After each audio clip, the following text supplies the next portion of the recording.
So here we have two rectangular prisms, and we're going to find the scale factor, ratio of the areas, and the ratio of the volumes for these two figures right here.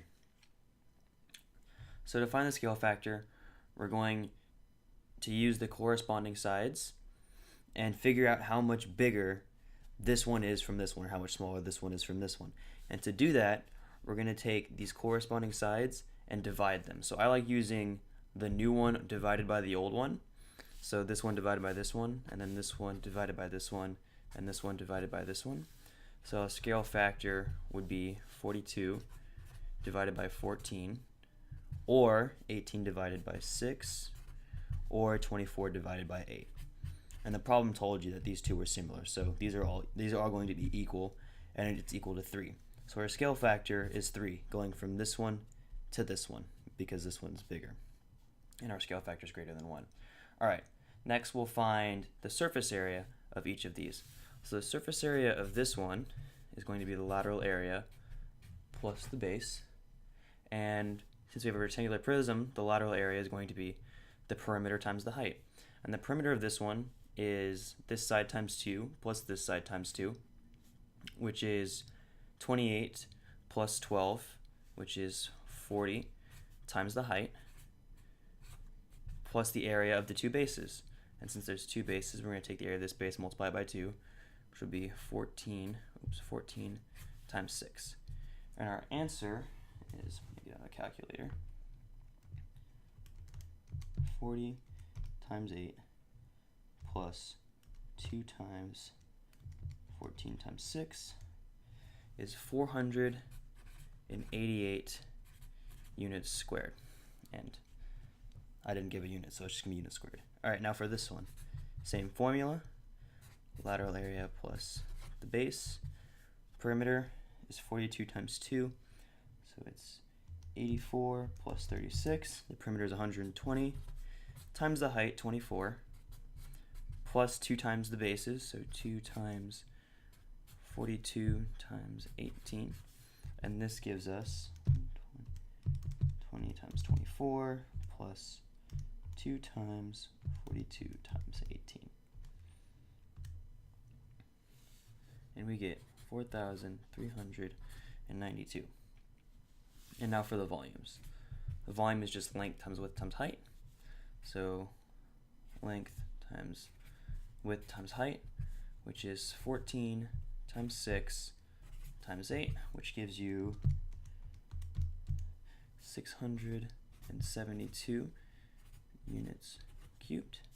And the volume of this one is going to be the same formula, which is 42 times 18 times 24, which gives you times 18 times 24, 18,144. And this one is units squared, and this one is units cubed. So now that we found the scale factor, which is the same thing as the ratio of the side lengths, let's find the ratio of the areas. So for this one, like I said, I like doing the new one over the old one. So it'd be 4,392 divided by 488. And when we do that, we get 392 divided by 488. We get 9. And this is the ratio of areas for this figure is 9. And let's do the ratio of the volumes. Ratio of volumes is new over old, 18,144 divided by 672. 18,144 divided by 672 gives us 27. And this is the ratio of the volumes. And there's no units on either of these because right here we have units squared divided by units squared, so they cancel out. And over here we have units cubed divided by units cubed, so they cancel out. And here we have units over units, so they cancel out. So your scale factor is always going to be a value without units, or a scalar value is what it's called. Alright, so what do we notice between the scale factor, the ratio of the areas, and the ratio of the volumes? Well, to get from the scale factor to the ratio of the areas, to the ratio of area, we square the scale factor, because 3 squared is 9. To go from the scale factor to the ratio of the volumes, we cube the scale factor, because 3 cubed is 27. And what's interesting to note about going from the scale factor to the ratio of the areas and the scale factor to the ratio of the volumes, the units for area is units squared, and the ratio and the units for volume is units cubed. And what you'll notice is that the same thing that we're doing to the units is what we're doing to the scale factor. And right here we have units cubed, and we're going to take the scale factor and cube it to get the ratio of the volumes. So that's like an easy way to remember how you get from each one to how you get from the scale factor to each of the ratios. So here we have two similar cylinders, and we need to find the volume of the second one. But they only gave us the both of their surface area, and we need to find this volume. So how we're going to do that is we're going to use scale factor. Whenever we have similar polygons or prisms or any shape, we're going to be dealing with scale factors. It's just something that you need to start thinking of when you see similar, is scale factors. So given the two surface areas, we need to find the scale factor.